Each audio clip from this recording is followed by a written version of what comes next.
America के Ohio से छपने वाले एक अखबार जिसका नाम डेली एज न्यूज़पेपर था। इस अखबार में 16 मई 1907 को एक अजीब खबर छपी थी। इस खबर के मुताबिक कोसोक्टन कस्बे में रहने वाली एक महिला जिसका नाम मार्था फ्लिंटन था, इस महिला के घर पर एक अजीब घटना घट रही थी। इस महिला के घर पर आसमान से पत्थर बरस रहे थे। दर्जन भर लोगों ने अपनी आंखों से इन पत्थरों को बिल्कुल साफ आसमान से सीधे मार्था के घर के ऊपर बरसते हुए देखा था। ये पत्थर क्यों बरस रहे हैं, इसका कोई भी कारण पता नहीं चल पा रहा था। इस कस्बे में रहने वाले लोग इस पत्थरों के बरसने की घटना को एक और घटना से जोड़कर देख रहे थे जो लगभग 6 महीने पहले घटी थी। 7 नवंबर 1906 को इसी अखबार में इसी महिला के बारे में एक और खबर छपी थी। ये खबर थी कि मार्था फ्लिंटन ने एक आवारा इंसान को गोली मार दी है। नमस्कार, मेरा नाम है समित चौधरी और स्वागत है आपका द सीक्रेट फाइल्स के इस एपिसोड में। तारीख थी 5 नवंबर और सन था 1906। 32 वर्षीय मार्था फ्लिंटन अपने घर में खिड़की के पास बैठी थी और सिलाई का काम कर रही थी। शाम का वक्त हुआ था।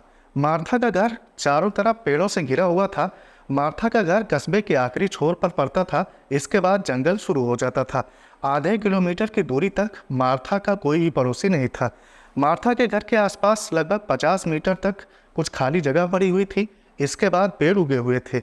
घर के पास एक बाड़ा था जिसमें मुर्गियां पाली हुई थी। मार्था के सबसे नज़दीकी पड़ोसी एक बुजुर्ग पति पत्नी थे। पत्नी का नाम मेबल था और पति का नाम चार्ल्स था। चार्ल्स एक रिटायर्ड पुलिसमैन था। चार्ल्स किसी किसी दिन शाम के वक्त मार्था के घर पर मार्था के पति के साथ शतरंज खेलने आया करता था। मार्था के पति का नाम जोसेफ था और जोसेफ एक फायर फाइटर था। तो सिलाई करते हुए मार्था की नज़र खिड़की से बाहर गई। इसने देखा कि पेड़ों के पास झाड़ियों से छुपकर कोई इंसान खड़ा है। मार्था ने इस इंसान को गौर से देखा। इस आदमी के कपड़े गंदे और फटे पुराने थे और इसके बाल लंबे तथा उलझे हुए थे। कुल मिलाकर यह आदमी एक आवारा आदमी की तरह से लग रहा था। यह आदमी बस चुपचाप खड़ा था और बड़ी बड़ी खीसें काढ़े हुए दांत दिखाते हुए घर को एकटक देख रहा था। तो मार्था को लगा कि ये कोई आवारा इंसान है जो शायद मुर्गियां चुराने के लिए आया हुआ है। तो मार्था यहाँ से उठी और दरवाज़ा खोलने के लिए आगे बढ़ी। दरवाज़ा खोलने से पहले मार्था ने एक बार झाँककर उस जगह को देखा जहाँ पर वो इंसान खड़ा था, लेकिन अब वो इंसान वहाँ पर नहीं था। वो या तो वहाँ से जा चुका था या फिर उस जगह को छोड़कर किसी और तरफ बढ़ गया था। तो मार्था को लगा कि कहीं वो झाड़ियों से निकलकर घर के नज़दीक तो नहीं आ गया है। तो मार्था ने बड़े धीरे से दरवाज़ा खोला और बड़ी सावधानी से बाहर निकली।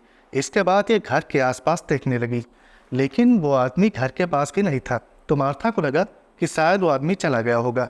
जब शाम को मार्था का पति जोसेफ आया तो मार्था ने जोसेफ से भी ये सारी बात बताई।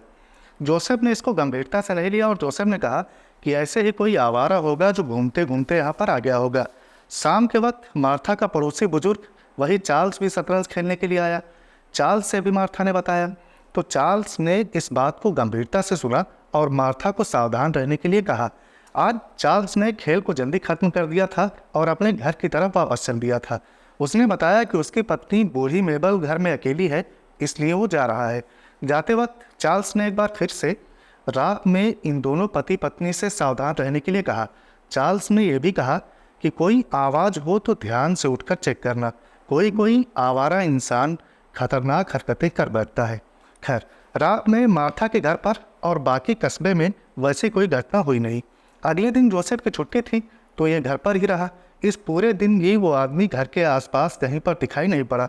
अगले दिन जब जोसेफ काम पर चला गया तो मार्था फिर से घर में अकेली हो गई। दोपहर का वक्त हुआ था। मार्था रसोई में काम कर रही थी। ये रसोई से बाहर निकली तो इसने देखा कि इसके घर के अंदर वही आदमी खड़ा हुआ था। ये आदमी बिना कोई आवाज़ दिए अपने आप दरवाज़ा खोलकर मार्था के घर के अंदर घुस आया था। मार्था अब इसको देखकर हक्की बक्की रह गई। ये आदमी आज भी वैसा ही दिख रहा था। वही गंदे फटे पुराने कपड़े, वही लंबे और उलझे बाल और उसी तरह ये खीसे काढ़े हुए घर के अंदर हर चीज़ को आंखें फाड़े फाड़े देख रहा था। एक सेकंड के लिए जैसे मार्था की सांस ही अटक गई। पागलपन इस आदमी के चेहरे से साफ झलक रहा था। इस आदमी ने जैसे ही मार्था को देखा, यह मार्था से कहने लगा कि बहुत भूख लगी है, कुछ खाने के लिए दो। तो अब मार्था इसके इस सारे अजीब बर्ताव से बहुत ही ज़्यादा घबरा गई थी। मार्था ने आसपास नज़र दौड़ाई कि ऐसी कोई चीज़ मिल जाए जिसे वो अपनी सुरक्षा के लिए उठा सके, लेकिन उसके आसपास ऐसी कोई भी चीज़ मौजूद नहीं थी। मार्था के घर में इसके पति की एक गन रहा करती थी, लेकिन वो गन भी मार्था के पहुंच से काफ़ी ज़्यादा दूर थी। तो मार्था के पास अब कोई चारा बचा नहीं था, तो इसने अपने चेहरे के भाव सख्त किए और हिम्मत जुटाकर इस आदमी को डांटने लगी। मार्था ने कहा कि तुम इस तरह बिना बताए मेरे घर के अंदर घुस आए हो, अभी अपने पति को आवाज़ लगाऊंगी तो आकर तुम्हारी हड्डियां तोड़ डालेगा।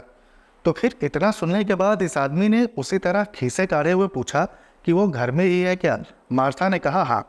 इतना सुनकर ये आदमी पागलों की तरह ही करके हंसता हुआ यहाँ से भाग गया। इसके भागने पर मार्था ने एक चैन की सांस ली और दरवाजे को फौरन बंद कर दिया। दरवाज़ा लॉक करते हुए इसने देखा कि आदमी पेड़ों के बीच जंगल में भाग गया है। दरवाजे को बंद करने के बाद मार्था ने घर के बाकी खिड़की दरवाजों को भी चेक किया और सबको बंद कर दिया। फिर मार्था ने बंदूक को चेक किया और इसे फायर करने के लिए रेडी कर दिया। इसके बाद ये फिर से खिड़की के पास बैठ गई और बाहर देखने लगी, क्योंकि मार्था को ये शक था कि अगर ये कोई पागल इंसान है तो हो सकता है कि दोबारा वापस आ जाए। और मार्था का शक सही भी निकला। लगभग आधा घंटा ही बीता था कि आदमी दोबारा पेड़ों के बीच से निकला और घर की तरफ बढ़ने लगा। इस बार ये बहुत ही ज़्यादा गुस्से में था। ये एकदम बिल्कुल वैसे इंसान की तरह से लग रहा था। ये अपने शरीर को अकड़ाते हुए चल रहा था और ज़ोर ज़ोर से चीख रहा था। ये चीख रहा था कि तुमने झूठ बोला, तुम्हारा पति यहाँ पर नहीं है, तुम्हें मार डालूंगा। बाड़े के पास एक लोहे की रॉड पड़ी हुई थी जिसका एक सिरा नुकीला था। इस आदमी ने वो रॉड उठा ली और उसे लहराते हुए मार्था के घर के दरवाजे की तरफ बढ़ने लगा। मार्था बंदूक लेकर दरवाजे की दूसरी तरफ खड़ी हो गई। वो आदमी दरवाजे के पास आया और पागलों की तरह दरवाजे को उसे नुकीली रॉड से तोड़ने लगा। मार्था ने चेतावनी दी कि चले जाओ नहीं तो गोली मार दूंगी, लेकिन आदमी ने जैसे मार्था की बात सुनी ही ना हो। वो आदमी बस दरवाजे को लगातार तोड़ता रहा। आदमी ने अब तक दरवाजे में एक मुट्ठी भर जितना होल कर दिया था। मार्था ने इसी होल के सामने बंदूक की और गोली चला दी। गोली सीधा जाकर उस आदमी को लगी। गोली लगते ही आदमी ने रॉड छोड़ दी और जंगल की तरफ जाने लगा। जंगल की तरफ जाते वक्त ये एक बार फिर से ही करके हंसा। उसके बाद ये दर्द के मारे कूं कूं की आवाज़ में चिल्लाता हुआ जंगल के अंदर चला गया। मार्था ने 2 और फायर इस इंसान पर किए थे, लेकिन वो फायर मिस हो गए थे। बड़ी देर तक इसके चीखने की आवाज़ें आती रहीं जो धीरे धीरे जंगल के अंदर समाती चली जा रही थी। अब मार्था को सुनाई तो दे रहा था कि उसकी आवाज़ें जंगल के अंदर की तरफ जा रही हैं, लेकिन फिर भी मार्था बंदूक को दरवाजे के उस होल में फंसाए और उस तरफ नज़र जमाए बड़ी देर तक खड़ी रही जिस तरफ वो आदमी भागा था। मार्था का पड़ोसी चार्ल्स एक और पड़ोसी के साथ कुछ ही मिनटों में यहाँ पर आ गया। ये दोनों भी अपनी बंदूकें लिए हुए थे। चार्ल्स ने गोलियों की आवाज़ सुन ली थी जिस वजह से वो यहाँ पर आया था। मार्था ने जो कुछ हुआ था वो सब कुछ बता दिया। चार्ल्स ने साथ आए आदमी को वापस भेजा और कहा कि जाकर कुछ और लोगों को बुलाकर लाओ। लगभग 1 घंटे बाद 1.5 दर्जन लोग यहाँ पर इकट्ठा हो गए थे और इन लोगों ने जंगल में उस आदमी को ढूंढना शुरू कर दिया। पुलिस को भी खबर दे दी गई थी और पुलिस के लोग भी यहाँ पर आ गए थे। ये आदमी जिधर से भागा था उसका बहता हुआ खून जमीन पर टपकता हुआ चला गया था। इन लोगों ने इन खून के बूंदों की कतार का पीछा करना शुरू किया। जंगल में काफ़ी अंदर तक ये बूंदें मिली। फिर इसके बाद ये कतार अचानक ख़त्म हो गई। जब कतार ख़त्म हुई तो लोगों को लगा कि उसकी बॉडी यहाँ कहीं आसपास ही मिल जाएगी, लेकिन उसकी बॉडी नहीं मिली। अंधेरा होने तक इसे ढूंढा गया था, फिर अंधेरे में ढूंढना संभव था नहीं। रात में 2 लोग मार्था के घर पर पहरा देने के लिए रुके। हालांकि अब इनको किसी खतरे की उम्मीद बहुत ही ज़्यादा कम थी, क्योंकि यहाँ जितने भी लोग आए थे उन सबका ये मानना था कि उस इंसान का इतना ज़्यादा खून बह गया है कि अब वो जिंदा बच ही नहीं सकता, और अगर किसी चमत्कार से वो जिंदा भी बच गया होगा तो हमला करने लायक तो होगा नहीं। लेकिन फिर भी सावधानी के लिहाज से लोग रुके रहे। अगले दिन फिर से ढूंढा गया। अगले दिन और ज़्यादा लोगों ने ढूंढा, लेकिन ना तो वो आदमी मिला, ना ही उसका कोई निशान मिला। खून की कतार के आखिरी छोर पर वो इंसान जैसे गायब हो गया हो। लेकिन पुलिस और लोगों ने यही अनुमान लगाया कि वो आदमी जरूर मर गया होगा और उसकी लाश जंगल में किसी जगह पर पड़ी होगी, या फिर हो सकता है कि जंगली जानवर उसकी बॉडी को कहीं खींच ले गए हों। अब मार्था ने ये जो लोग बातें बता रहे थे, इनकी बातों में हाँ में हाँ तो मिला लिया, लेकिन इसके मन में डर बैठ गया था। वो आदमी या उसकी लाश न मिलने की वजह से मार्था के मन में एक अशांति घर कर गई थी। घर के खिड़की दरवाज़ों को खैर सुरक्षित कर दिया गया और चार्ल्स कुछ दिनों के लिए शाम में मार्था के घर पर बिताने के लिए आने लगा। ये हर शाम अपनी भरी हुई बंदूक के साथ मार्था के घर पर आ जाता और देर रात को वापस जाता। चार्ल्स को पता था कि अब खतरा है नहीं, फिर भी ये इन दोनों पति पत्नी का मन हल्का करने के लिए ऐसा कर रहा था। एक रात ये चार्ल्स और मार्था का पति जोसेफ दोनों पोर्च में बैठे हुए थे। मौसम में ठंडक बढ़ने लगी थी। तभी इन दोनों ने झाड़ियों से चमकती हुई दो पीली आंखें देखी। चार्ल्स ने अपनी बंदूक उठाई और हवा में एक फायर किया, लेकिन वो आंखें इस फायर की वजह से जरा सा भी अपनी जगह से नहीं हिली। अब ये अजीब बात थी। जॉर्ज ने उन आंखों की तरफ निशाना लगाया और गोली चला दी। गोली चलने के साथ वो चमकदार आंखें गायब हो गई। जोसेफ ने कहा, मार्था के पति ने, कि वो जरूर कोई जंगली जानवर रहा होगा, और चार्ल्स ने कहा, हाँ और क्या। लेकिन चार्ल्स को यह शक हो गया था कि यह जरूर कोई अजीब चीज़ थी। इस शाम के बाद भी कुछ शामों तक चार्ल्स आया, लेकिन इसके बाद कोई भी अजीब घटना मार्था के घर के आसपास नहीं घटी। अब रातों में ठंडक बहुत ज़्यादा बढ़ने लगी थी और अब तक सारी चीज़ें सामान्य भी हो गई थी। लगभग 1.5 महीने का वक्त बीत चुका था। फिर एक रात मार्था के घर पर एक बहुत ही अजीब घटना घटी। जिस रात ये घटना घटी तो मौसम में ठंडक बहुत ज़्यादा थी और अच्छी खासी बर्फ गिरी थी।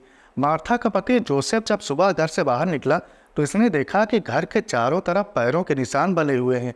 ये निशान नंगे इंसानी पैरों के थे। ये निशान कई चक्करों में थे। ये कई जगह से जंगल के अंदर जा रहे थे और कई जगह से वापस आ रहे थे। ऐसा लग रहा था जैसे कोई इंसान नंगे पैर चक्कर लगा रहा था, फिर ये जंगल के अंदर जा रहा था और फिर वापस आकर चक्कर लगाने लगता था। यही काम इसने बार बार इस पूरी रात किया था। या फिर इसकी एक और अजीब व्याख्या हो सकती थी कि कई लोगों ने जंगल के अलग अलग हिस्सों से आकर घर के आसपास चक्कर लगाए, उसके बाद वो वापस चले गए। लेकिन जब कस्बे के लोगों ने यहाँ आकर इन पैरों के निशानों को देखा तो उन्होंने बताया कि ये भालू के पैरों के निशान हो सकते हैं। एक या एक से ज़्यादा भालू रहे होंगे जो मुर्गियों का शिकार करने के लिए इनके घर के आसपास आ गए होंगे। अब ये बात ठीक तो लगती थी, लेकिन मुर्गियों के बाड़े को ना तो कोई नुकसान हुआ था और ना ही कोई मुर्गी गायब हुई थी।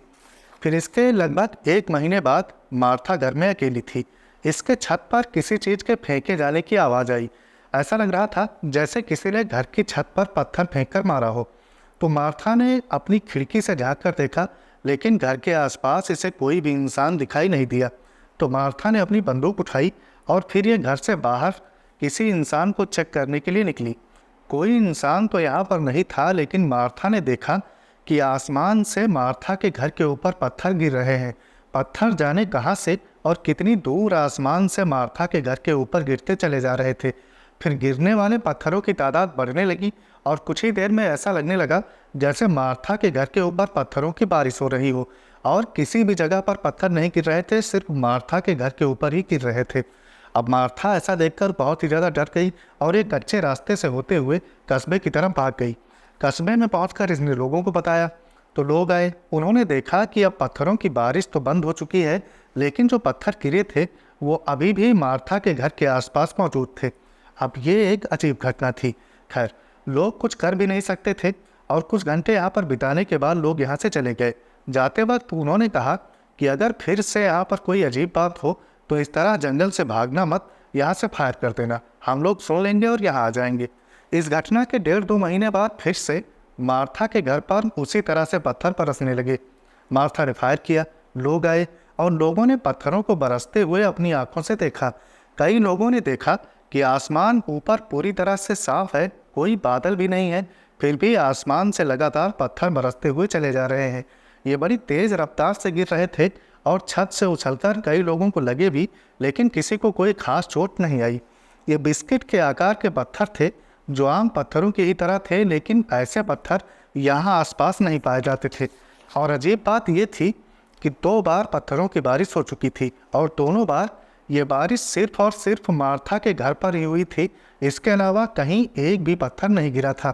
हद तो तब हो गई जब तीसरी बार बारिश हुई और इस बार भी सिर्फ और सिर्फ मार्था के घर के ऊपर ही पत्थर गिरे थे। इसके अलावा कहीं एक भी पत्थर नहीं गिरा था। इस बार दर्जनों लोगों ने इस घटना का अनुभव किया था। पूरा कस्बा जैसे इस अजीब नज़ारे को देखने के लिए इकट्ठा हो गया था। लगभग 2 घंटे तक बारिश हुई थी और तमाम पत्थर इकट्ठा हो गए थे। आदमी, औरतें, बच्चे सब यहाँ पर इकट्ठा थे और ऐसा लग रहा था जैसे यहाँ पर मेला लग गया हो। कुछ लोग आश्चर्यचकित हो रहे थे, कुछ लोग डर रहे थे और कुछ लोग जोर जोर से बातें कर रहे थे। बच्चे इधर उधर दौड़ रहे थे। खैर, इस घटना के बाद एक बार फिर से जंगल में उस आदमी के अवशेषों को ढूंढा गया। इस बार कस्बे के ज़्यादातर लोग इस खोज में शामिल हुए। आखिरकार इन लोगों को एक जगह पर एक इंसानी कंकाल मिल जाता है। अब ये तो कंफर्म नहीं हो पाया कि ये कंकाल उसी आवारा का कंकाल था या फिर किसी और का, लेकिन इन लोगों ने इस कंकाल के ऊपर नमक डाला और इसे जला दिया। अब ये सारी घटनाएं जितनी भी मार्था के घर पर हुई थी, ये एक दूसरे से जुड़ी हुई थी या फिर नहीं जुड़ी हुई थी, ये तो पक्के तौर पर नहीं कहा जा सकता।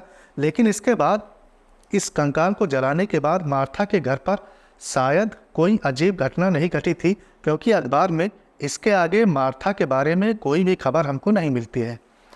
तो ये थी हमारी आज की कहानी। उम्मीद है आपको पसंद आई हो। फिर मुलाकात होगी हमसे अगले वीडियो में नई कहानी के साथ।